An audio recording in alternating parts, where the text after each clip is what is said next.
Irmãos, nesse tempo de transição da igreja, né? Estamos aí às portas de uma transição que eu tenho repetido várias vezes, que não é simplesmente uma mudança geográfica, embora também o seja, mas eu creio que Deus está nos conduzindo para desafios realmente novos. Eu realmente creio que estamos de uma forma mais intensa até do que eu acreditava no início, cumprindo a sentença de voltar ao primeiro amor, de resgatar algumas questões que foram perdidas nessa igreja. Esse momento dessa mudança para Rocha Sobrinho, eu tenho clara certeza no meu espírito que Deus está nos convidando a um caminho de volta, a voltarmos às nossas origens como igreja, como comunidade evangélica de Mesquita. E entendemos que toda volta, todo recomeço, todo retorno, ele é muito caro, não é fácil. Não é fácil voltar e recomeçar nada. Alguém que está enfrentando uma crise no casamento, muitas vezes o convite mais fácil é desistir do casamento. Alguém que parou um curso, uma faculdade, trancou a matrícula, é muito mais fácil deixar aquela matrícula se perder do que abrir a matrícula e começar de novo. Alguém que começou um negócio e por acaso esse negócio deu errado, é mais fácil desistir do desejo de ser um empreendedor do que começar algo novo. O que nós entendemos em nosso espírito na liderança da igreja é que nós, como igreja local, fomos desafiados por Deus a começar de novo. E esse novo começo precisa de clareza dos passos que estamos dando. Por isso estamos caminhando já há um ano nesse processo, explicando, cometendo alguns equívocos, com certeza, no meio do processo. Eu, como pastor da igreja, com certeza cometi alguns, me precipito às vezes, aí preciso sentar e conversar com a liderança, rever. Tomo os devidos puxões de orelha que tenho que tomar da liderança quando é preciso. Pastor, vamos segurar um pouco mais, não é bem assim, vamos repensar, vamos olhar de novo. Mas estamos caminhando para fazer aquilo que entendemos ser a vontade de Deus para as nossas vidas. Por isso eu senti no meu espírito um desejo muito forte de, antes desse momento chegar, usar os domingos à noite para uma reflexão. E esse domingo de hoje e os próximos 3 domingos à noite que virão, né? Portanto, dia 6 de novembro, dia 13 de novembro, dia 20 de novembro, à noite, estaremos pregando sobre o que eu considero os 4 pilares da nossa igreja. Quando nós, há quase 15 anos atrás, começamos essa comunidade, começamos a plantar a igreja nesse lugar, nós vivíamos um tempo de mudança também.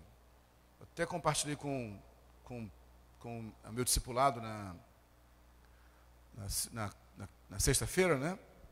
Sem querer ser numerólogo aí, ou cabalista, né? Mas os números têm importância na Bíblia, e eu creio nos tempos, né? Deus marca os tempos, né?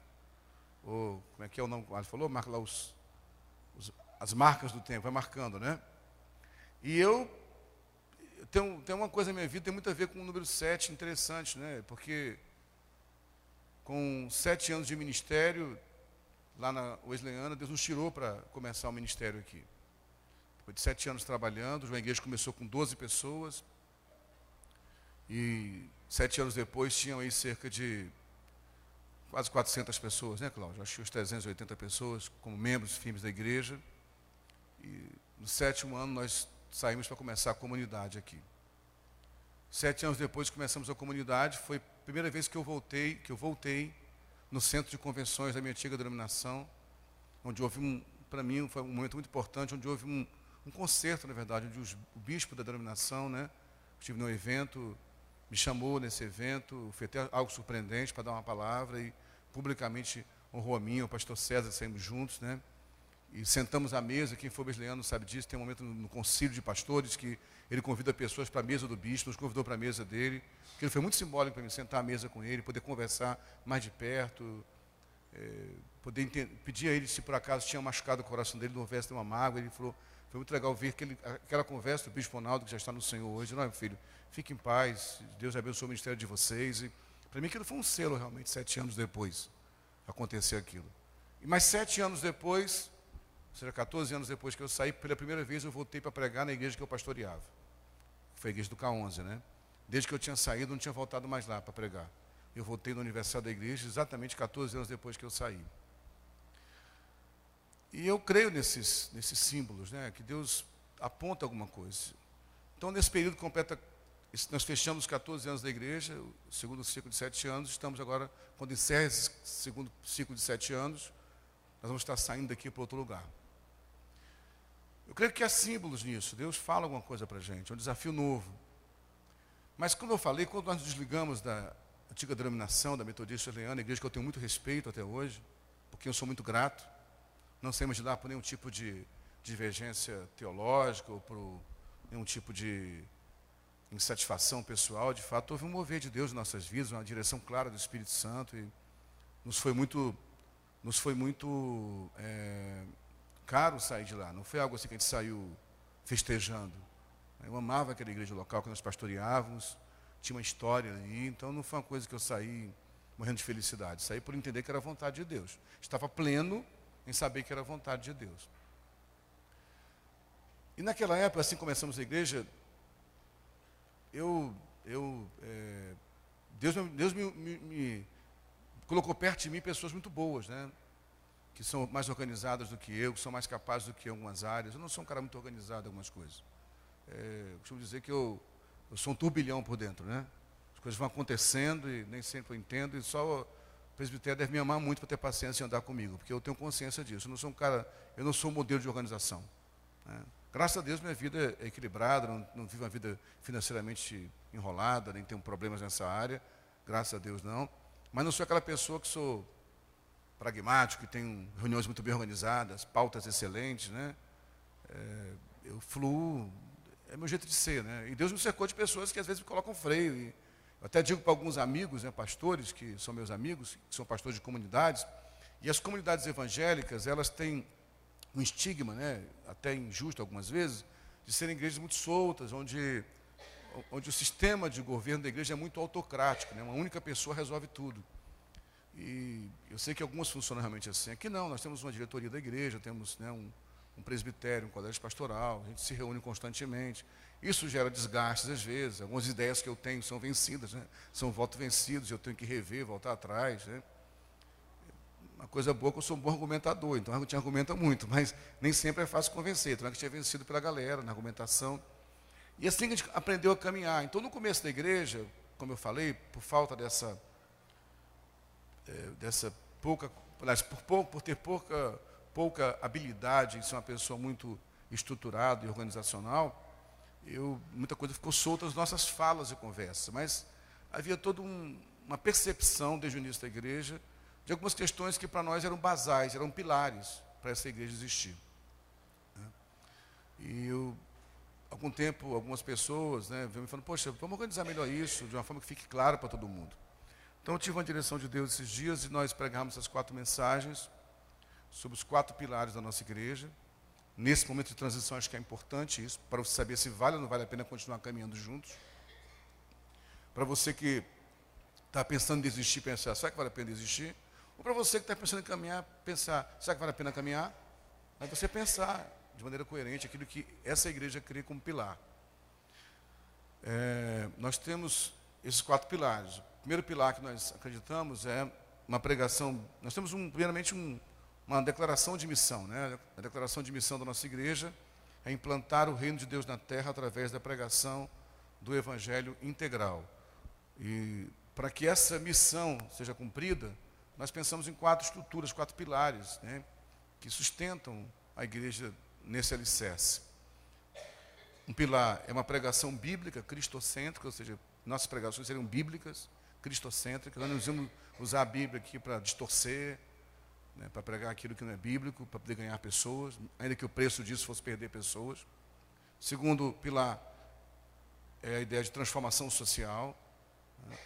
A igreja tem uma missão de transformação social, através das boas novas aos pobres. Nós entendemos que os pobres são prioridade da igreja do Cristo, né? O terceiro pilar, uma visão missionária, baseada no tanto em como em, de Atos 1:8, né? Ser meus testemunhas tanto em Jerusalém, como em toda a Judéia e Samaria. E o último pilar, um discipulado dinâmico, né, que trabalhasse esse poder da relação, do relacionamento, e não ficasse apenas em reuniões grandes, mas houvesse relacionamentos em pequenos grupos de alguma forma. Eu acredito, espero que sim, acredito de fato, que esses 4 pilares não foram perdidos na nossa igreja. Uma igreja que prega a palavra realmente, uma igreja que envolve-se com missões, uma igreja que tem uma perspectiva social, de transformação social, uma igreja que tenta trabalhar o discipulado constantemente. Repito, evidentemente, cometendo equívocos na caminhada, mas mantendo esses pilares como norteadores da nossa igreja.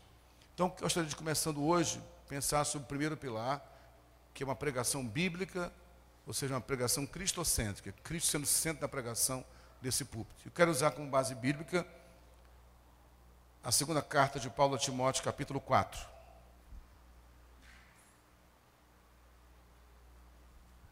Segunda carta de Paulo a Timóteo, capítulo 4, os versículos 1 a 5.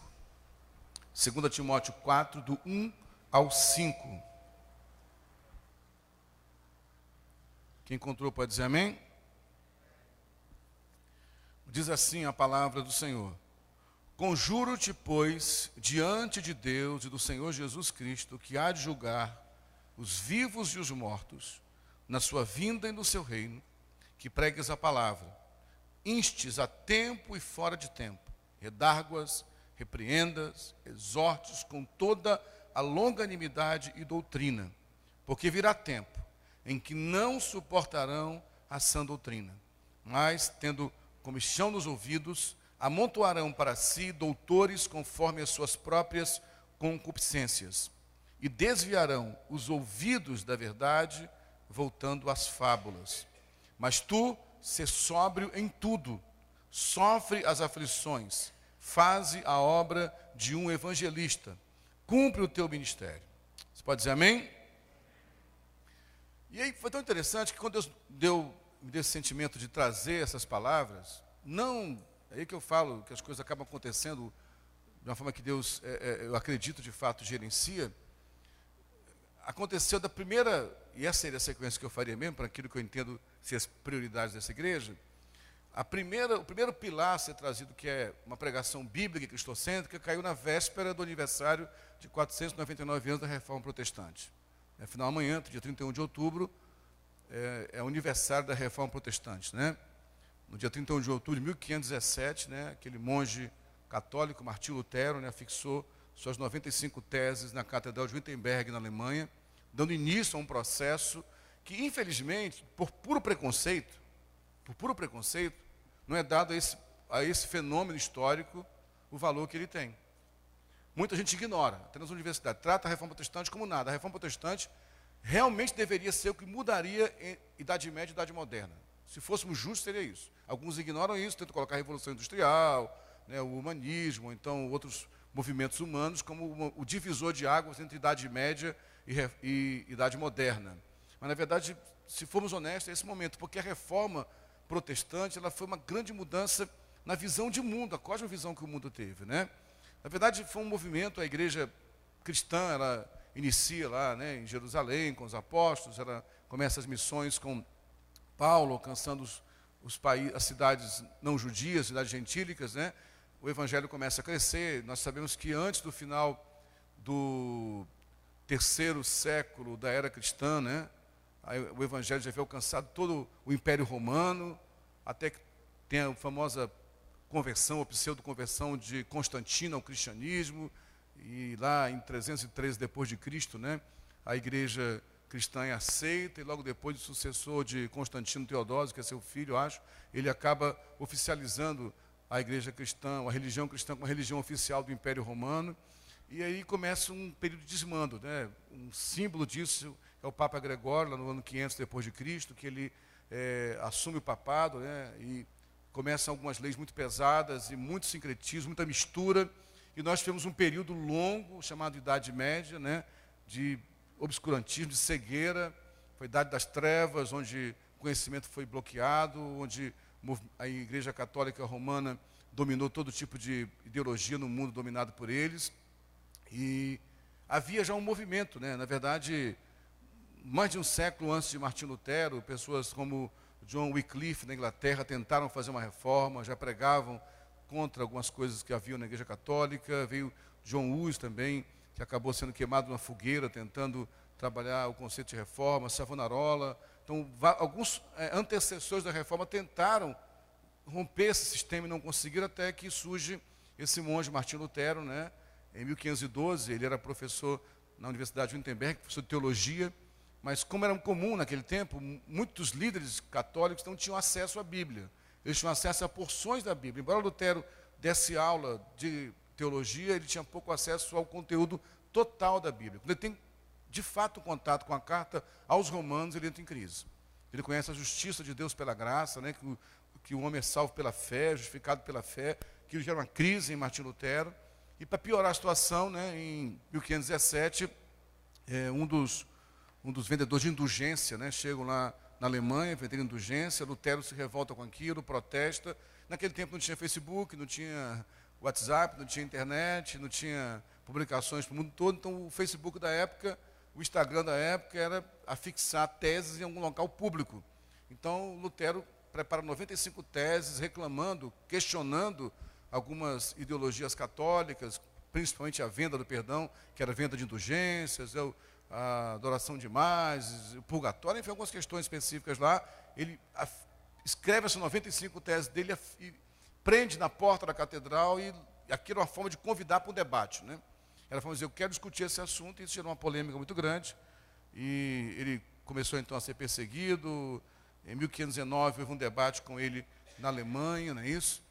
E em 1520, finalmente, ele foi excomungado da Igreja Católica, teve que comparecer num tribunal em 1521, dali então ele foge, ele é abrigado. Quando na verdade tentaram condená-lo, houve um grande levante de protesto, né, das pessoas que apoiavam a reforma, daí veio o termo protestante, que apoiavam a reforma de Lutero, então não se chamou reforma protestante.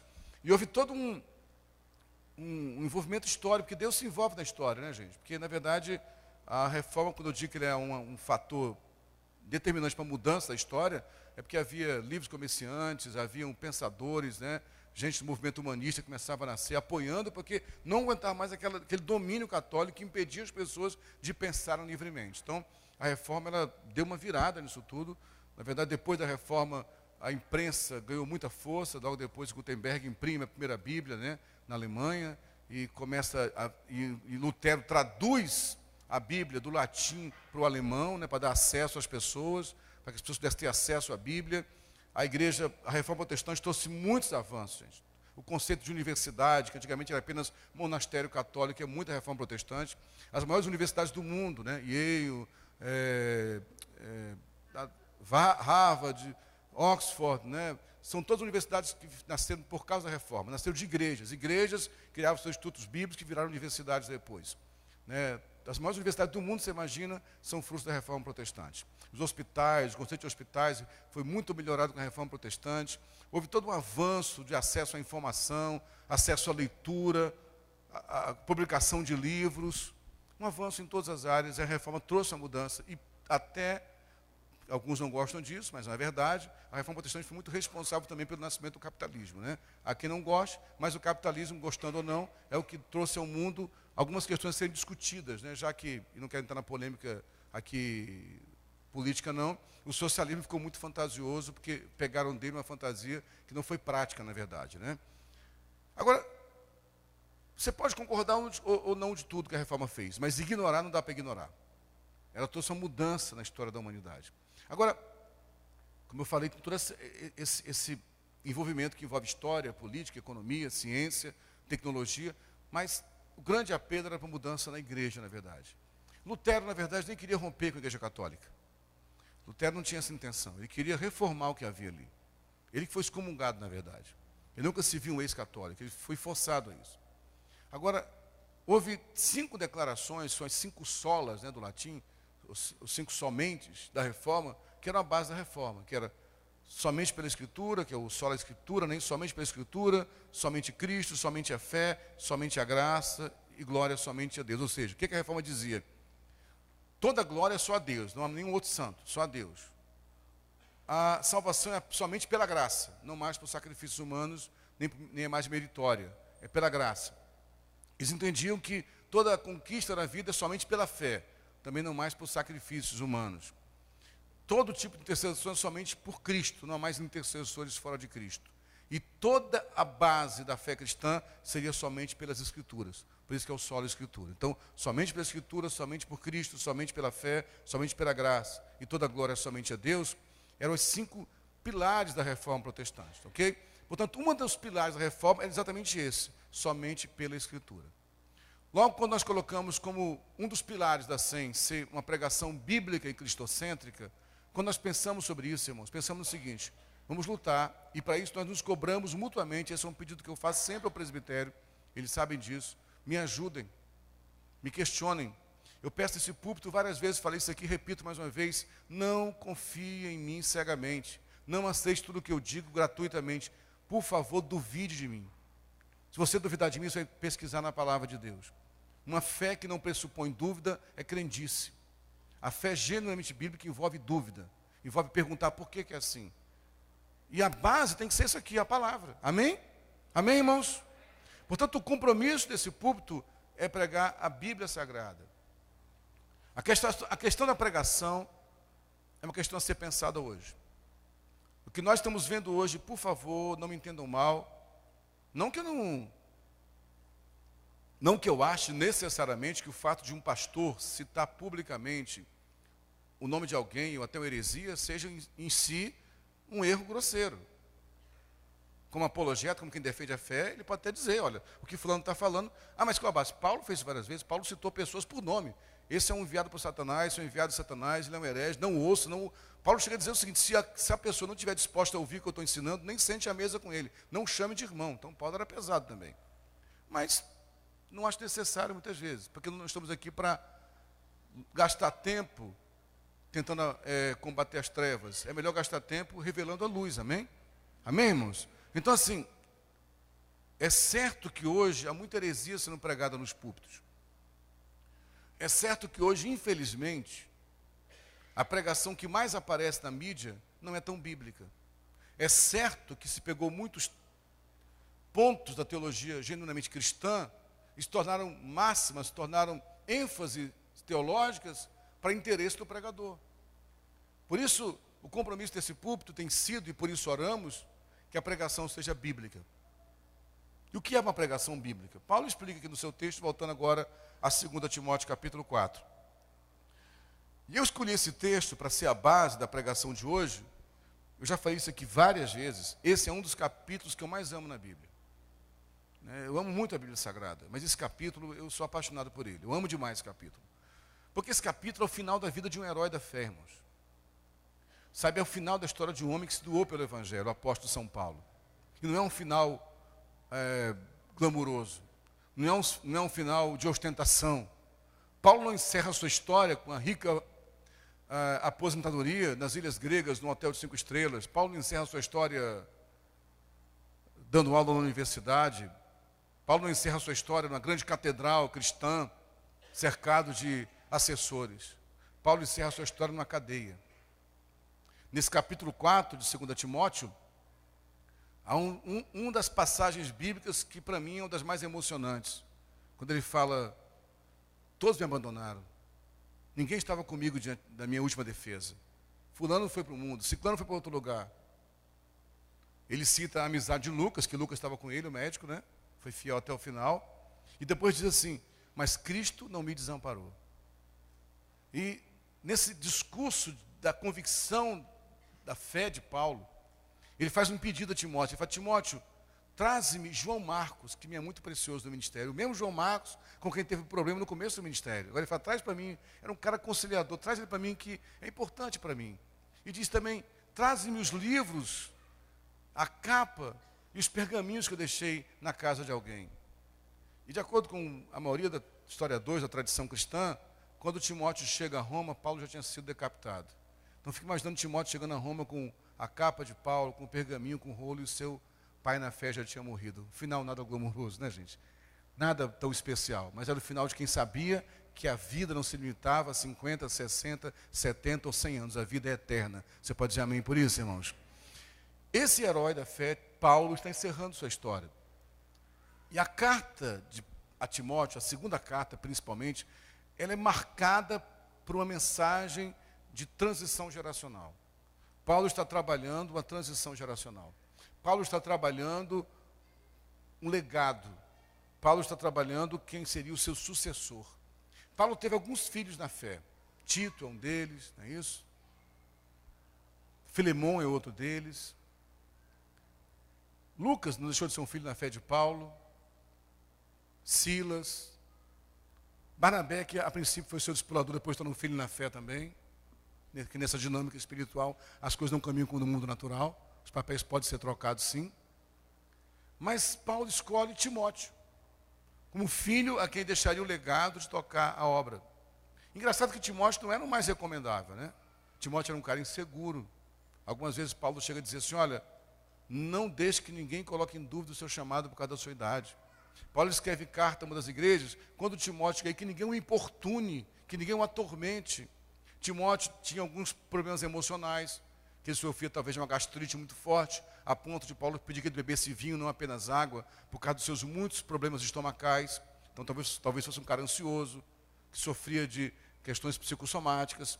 Timóteo não tinha um pai saudável, porque não é citado o pai dele, apenas a avó e a mãe. Provavelmente o pai de Timóteo não foi um pai cristão que deu uma boa referência. Então Timóteo talvez não fosse o líder, e era muito jovem.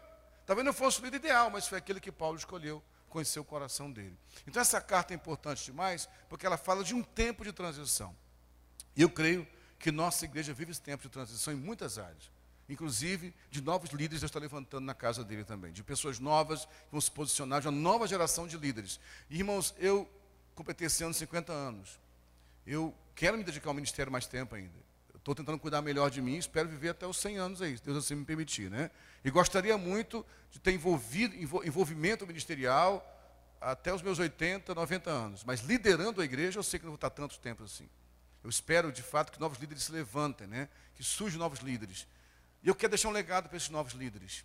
Talvez você não concorde com tudo o que eu penso. Talvez os novos líderes que se levantarem na próxima geração tenham estratégias diferentes da minha. Talvez se use metodologias diferentes das que eu usei. Talvez se use até mesmo, se aproprie de uma perspectiva teológica diferente da minha. Talvez você se aproprie de direcionamentos e de visões e declaração de missões diferente da que eu tenho hoje. Mas se eu posso fazer um pedido, assim como Paulo fez a Timóteo, por favor, pregue a palavra. Você pode dizer amém?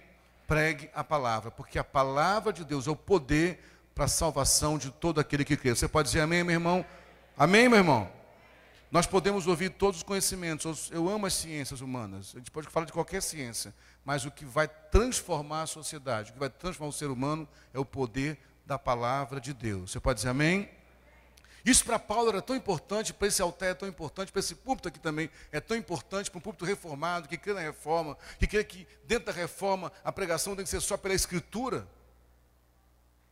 O pedido de Paulo para Timóteo começa com uma expressão forte, você viu aí? Ele fala, conjuro-te, pois, diante de Deus e do Senhor Jesus Cristo, que há de julgar os vivos e os mortos na sua vinda e no seu reino. Paulo começa o seu aviso a Timóteo fazendo a conjuração. Isso é sério, ele chama para um peso. Ele não faz só um pedido, ele não dá só um aviso, ele não dá só um alerta, ele conjura. Né? Conjuração, anotei aqui rapidamente, é a associação de indivíduos, às vezes por juramento, para um fim comum. É uma união harmônica, é a conjunção, entendimento, é uma aliança. Então Paulo conjura Timóteo, fala, Timóteo, eu estou te convocando, estou te conjurando agora, de uma aliança eterna, de um comprometimento, por um fim. E o fim é, pregue a palavra. A ordem foi claramente essa, pregue a palavra. Eu sei que às vezes pregar a palavra não é tão atrativo, irmãos. Ainda jovem, quando eu estava começando o ministério, num retiro de pastores que teve lá na Wesleyana, lá em Xerém, estava lá o pastor Sidaco, que é da Igreja Batista do Imbuí, lá em Teresópolis. Um grande mestre na palavra, admiro muito também, um grande pregador. E eu lembro de uma frase que ele falou, ele disse assim, paga-se um preço para ser bíblico. Aquela frase ficou muito no meu coração, e a minha experiência ministerial mostrou isso. Paga-se um preço para ser bíblico. Não é fácil ser bíblico. Uma pregação bíblica não é tão atrativa. A pregação bíblica e a pregação evangélica, de evangelho, não de segmento evangélico, são coisas distintas. Uma pregação evangélica, uma pregação comprometida com o evangelho, como diz outro pregador que muitos gostam de ouvir, eu também gosto, que é o Ed Renekiewicz, os ensinos do Cristo, os ensinos da palavra, conspiram contra o sistema que nós criamos. Porque se eu for pregar a palavra, biblicamente falando, eu não posso dizer para você, se você não der o dízimo, o diabo vai matar você. Se você não der o dízimo, vai para o inferno. Eu não posso pregar isso para você, que isso é mentira. Alguém pode falar, então por causa disso eu não vou dar dízimo. É o que alguns fazem. Por não entenderem a essência da palavra. Que explica que o dízimo não é uma ordenança mais, mas dízimo é uma aliança. Amém? E se eu sou vinculado, se eu tenho uma aliança com aquele que cuida da minha vida, porque o princípio do dízimo não é lei, não está em Moisés, o princípio do dízimo está em Abraão, antes de Moisés, transcende Moisés, traspassa a lei. O princípio é esse. Mas quando eu prego assim, quando eu prego a palavra e digo que esse prédio não é a casa de Deus, embora tenha importância, evidentemente, que é o lugar que nos reunimos, eu corro o risco de alguém falar, então eu vou à igreja quando eu quiser. Ok, é verdade, eu corro esse risco. Mas quem faz isso não entendeu a pregação. Porque a pregação diz que esse prédio não é a casa de Deus, mas nós somos a casa de Deus. Quem quer entender mal a pregação, entende que já que eu sou a igreja, eu venho quando eu quiser. Mas nunca foi ensinado nesse púlpito que você é a igreja. Foi ensinado que nós somos a igreja. Amém, irmãos? Então, para ser igreja, tem que estar junto, senão não é igreja. Pode ser embaixo de uma árvore, numa catedral, dentro de um trem. Pode ser em qualquer lugar, mas tem que ter um ajuntamento de pessoas para ser igreja. Mas ao pregar a Bíblia, pregar a palavra, a gente paga um preço. Há um tempo atrás, e eu repito mais uma vez, com todo carinho, eu não estou aqui julgando nenhum ministério, cada um segue a visão que Deus deu a eles. Estamos falando da 100, amém? Daqueles que querem ser lançados com esse ministério. Há um tempo atrás, quando mudamos para cá, pouco tempo depois da mudança, alguns anos depois, eu sou um ser humano como qualquer ser humano. Tem até um pastor, nosso amigo pastor Valmir, lá de Nova York, ele fala sempre o seguinte, que o pessoal fala, Noé pregou 100 anos e ninguém se converteu. E nem por isso ele mudou a pregação dele, mesmo a arca ficando vazia. Ele disse, mas é porque não tinha outro cara com a arca do lado pregando em arca cheia, né? Porque se tivesse, Noé ia sofrer uma crise. E é assim mesmo, nós somos seres humanos, nós nos comparamos o tempo inteiro. E às vezes somos tentados e seduzidos a fazer o que dá resultado. Eu lembro que, há um tempo atrás, eu chamei o pastor Cláudio, falei, vamos fazer uma estratégia nos cultos de quarta-feira, foi 7 semanas diferentes, e nós fomos cada semana uma pessoa, né? Veio artista de nome, no meio gospel aí, não sei se alguns lembram disso, qual foi o ano, não lembro mais qual foi o ano, se foi 2008 ou 2009, não lembro mais. Eu sei que toda quarta-feira esse templo aqui ficou lotado. E financeiramente nem foi ruim, porque as ofertas pagaram o investimento dos seus artistas evangélicos na época. Só que eu sei que eu passei aquelas 7 semanas ligando um por um, dá para fazer um preço diferente aí? Dá para baratear para a gente? Para amizade, quebra essa para mim aí. E eles gentilmente cederam e cobraram menos do que normalmente se cobra. No final das 7 semanas, em casa orando, Deus falou comigo, é isso que você quer? Se você quer, pode usar isso. Eu falei, não é isso que eu quero. Portanto, pregar a palavra tem um preço. É de, às vezes, não ser tão agradável para as pessoas. Eu sei que alguns cultos já saem com raiva de mim daqui. Talvez saia até hoje de novo. Não que eu goste disso, eu não gosto de fazer raiva em ninguém, tá, gente? Eu sou um cara de boa, sou amigo. Sou parceiro, eu gosto de ficar bem com as pessoas, eu gosto de ficar de boa. Eu não gosto do conceito de ser um cara antipático, eu não gosto, talvez seja para algum, eu não gosto de ser.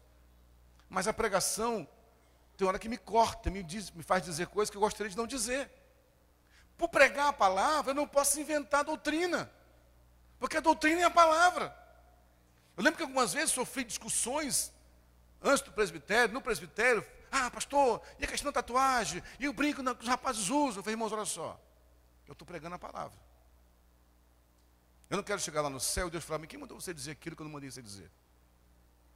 Quem mandou você chamar de pecado que eu nunca chamei de pecado? Quem mandou você fechar as portas para alguém? Mas pastor, senhor, é porque o presbitério, eu colégio pastor, senhor, é porque acontece que as doutrinas... Peraí, mas onde está na minha palavra isso? Eu não posso pregar o que não está na Bíblia. Você entende isso?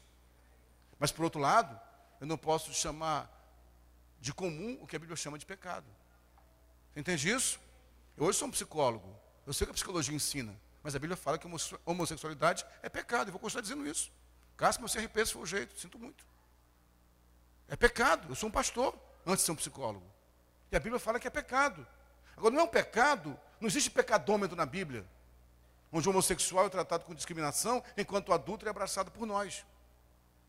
O pecado é pecado, qualquer que seja a sua esfera. As consequências podem ser diferentes para nós, mas diante de Deus tudo é pecado.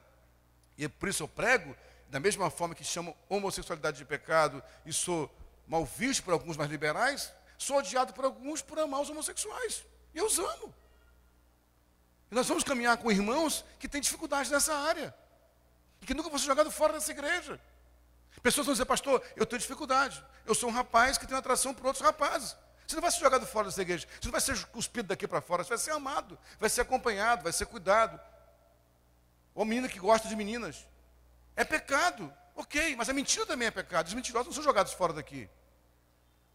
Fazer compras e não pagar também é pecado. Porque dar calote é pecado. E não são jogados fora daqui. Pornografia é pecado. E os que frequentam pornografia não são jogados fora daqui. Não liberar perdão é pecado. Os que não liberam perdão não são jogados fora daqui. Julgar o seu irmão é pecado. Que julga o seu irmão não é jogado fora daqui. Então por que os homossexuais e lésbicos vão ser jogados fora daqui? Serão abraçados aqui, amém? Mas vão entender que é pecado. Uma pregação bíblica tem esses preços, irmãos. Quando Paulo fala para Timóteo, pregue a palavra, ele sabia do que estava falando para Timóteo. Pregar a palavra, de acordo com o texto que acabamos de ler, uma pregação genuína, envolve, de acordo com o texto, olha o que ele fala, pregue a palavra, enche a tempo e fora de tempo, redáguas, repreendas, exortes, com toda a longanimidade de doutrina. E eu estou fazendo aqui aquilo que foi um dos compromissos da reforma, e que é algo que eu procuro fazer o tempo inteiro, que é pregar a palavra. Eu posso pregar a palavra de várias formas. Eu posso pregar de forma temática, pegando vários temas e abordando os temas. Eu posso pregar de forma analítica, mas eu posso pregar de forma expositiva, que é o que estamos fazendo aqui hoje. E essa pregação expositiva, ela não dá espaço para você driblar. Porque você tem que pegar cada palavra que está aqui e pensar a palavra. Eu não posso pegar um texto isolado e viajar nesse texto. É espetacular para as pessoas textos isolados. É espetacular pegar um texto e viajar na maionese. As pessoas gostam. Olha que revelação. Mas qual a base bíblica? Meus irmãos, esse púlpito tem se preocupado em ser bíblico. E quando eu pego o que Paulo diz, ele está dizendo que uma pregação genuína envolve, primeiramente, prontidão constante. Ele fala, instes, né, está pronto, preparado a tempo e fora de tempo. Então, a pregação tem que haver prontidão. Amém? Eu não vou poder titubear quando o assunto é Bíblia. O que a Bíblia diz? Não, porque a Bíblia diz isso. Irmãos, isso é uma coisa que Cristo não foi ambíguo. Ele era muito claro no que ele era. Não dá para olhar para o Cristo sem entender que ele é o próprio Cristo ou rejeitá-lo. Não tinha meio termo para ele. Você entende isso? Quando ele mesmo disse, o discurso dele mesmo, nele é sim, sim, não, não. O sim é sim, o não é não. Não tem meio termo. Então, tem que estar pronto para responder o que a palavra diz. Mesmo que isso cause perdas. Por pregar a palavra, alguns irmãos sofreram conosco aqui. Ah, pastor, porque tem um jeitinho, não é assim. A Bíblia não concorda com isso. Então, algumas vezes, pessoas serão chateadas do gabinete pastoral, porque nós usamos a Bíblia. E, por favor, pelo amor de Deus, por misericórdia, por compaixão, por qualquer sentimento mais puro que haja, para de dizer que a gente prega psicologia, a gente prega Bíblia.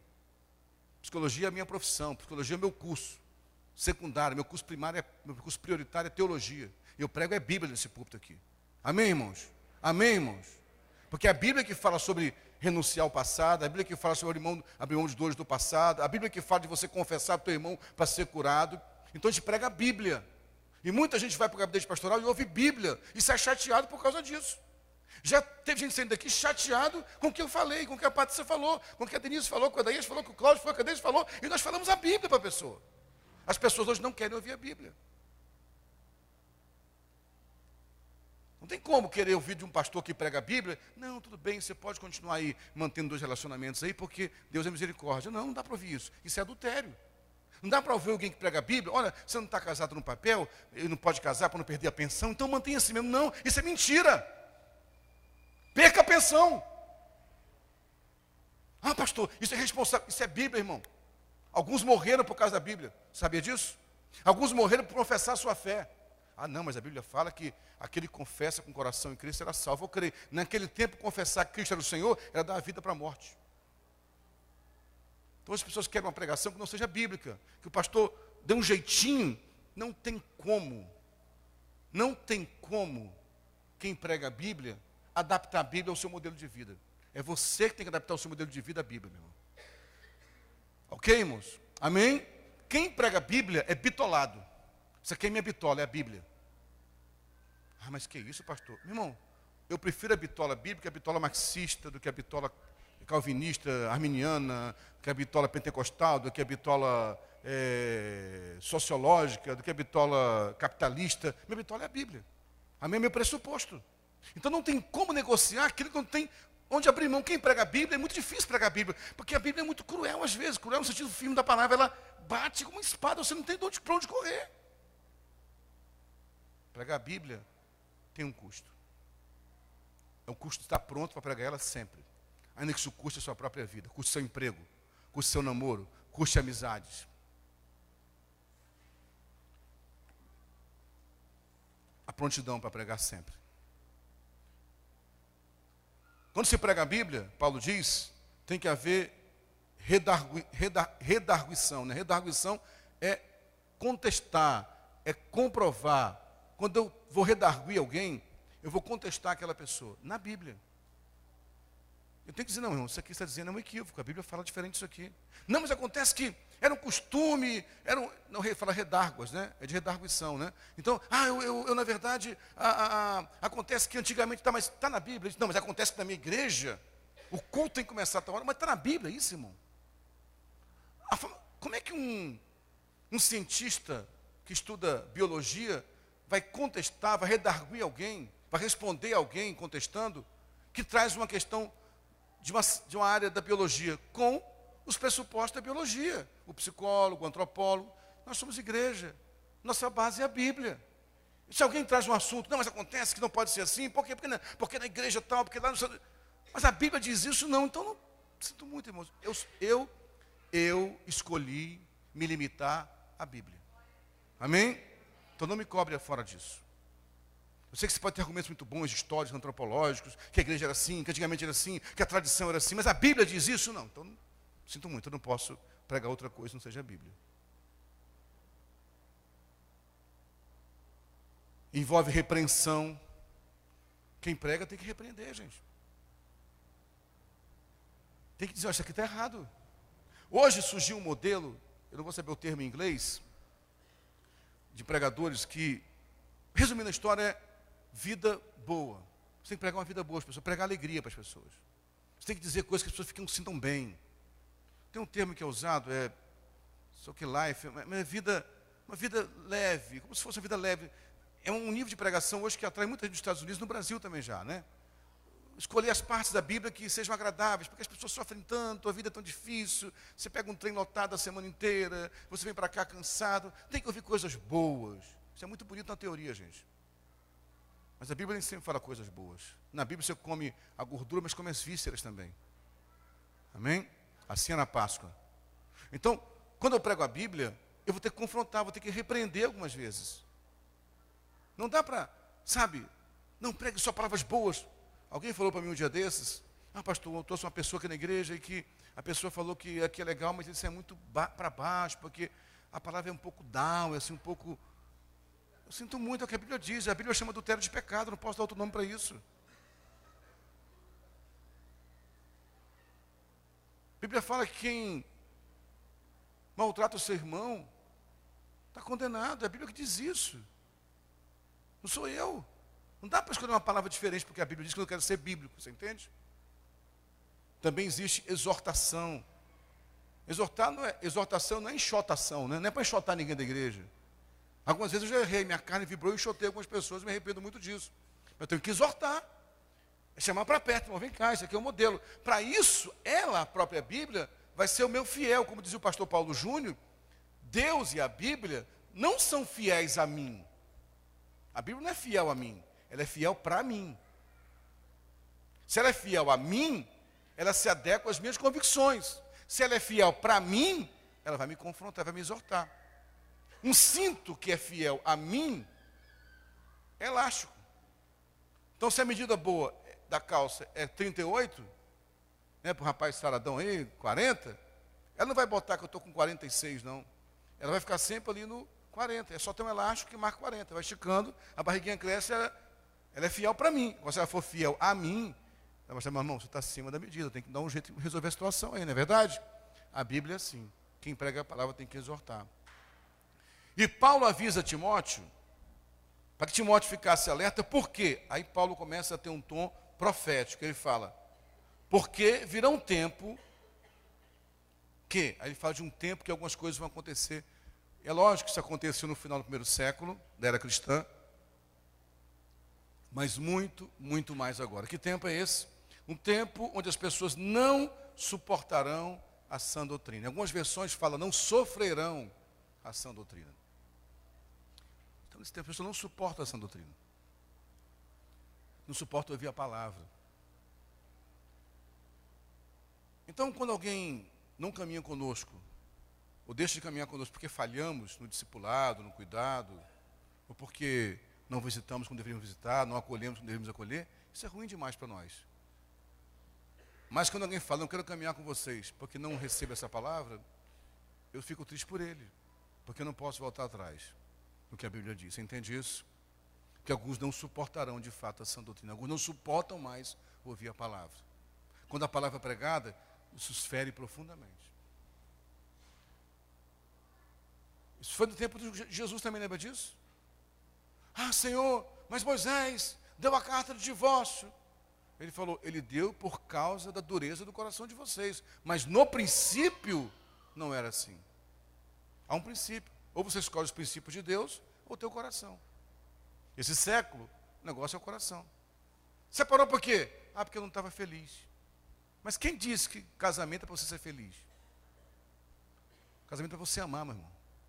É para você amar e fazer o outro feliz. Ou ajudar o outro a ser feliz. É o que a Bíblia diz. Uma só carne até que a morte o separe. Ou mudou isso aqui?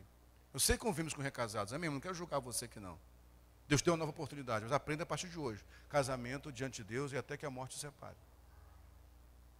Posso ouvir amém? Posso ouvir amém dos irmãos que acreditam nisso? Porque isso é sério, irmãos. A gente convive com misericórdia, acolhe, que é um modelo bíblico, mas há uma consequência no divórcio, não pode negar isso não. Hoje virou uma desordem tão grande que pastores se casam 3, 4 vezes. Hoje eu preciso ir para o lugar e falar, eu estou há 27 anos casado com a mesma mulher. Porque parece que é 27 anos casado, mas 5 com uma, 10 com outra, porque virou esse modelo. Não é um modelo bíblico. Então, quando eu digo que eu estou pregando a palavra, e alguns não suportam a doutrina, é que as pessoas não suportam de fato ouvir aquilo que a Bíblia diz. Mas é o modelo que Deus estabeleceu para a humanidade. Toda vez que alguém coloca o que a Bíblia diz, é visto como retrógrado, ultrapassado, xenófobo, homofóbico, é tudo de ruim. O que a Bíblia diz eu não posso negociar, irmãos, porque para mim ela é a regra de fé. Amém? Você pode até me ver como antipático, mas não me veja como antibíblico, não. E ele fala, por que não suportar, vão ter comichão nos ouvidos. Sabe aquela coceira que dá o comichão, aquela coceira que irrita? Tem hora que eu sei que a pregação, né? Você fica assim.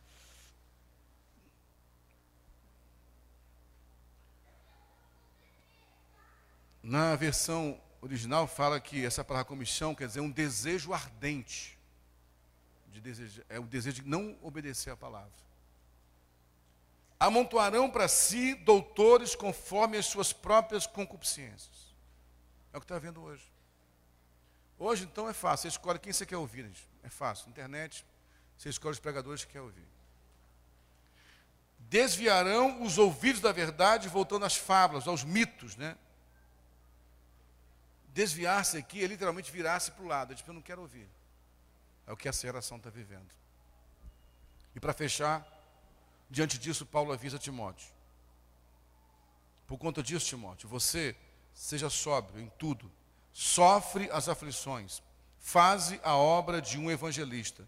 Cumpre o teu ministério. O aviso, para fechar essa palavra que eu trazer para essa comunidade evangélica de Mesquita, para aqueles que nos ouvem hoje.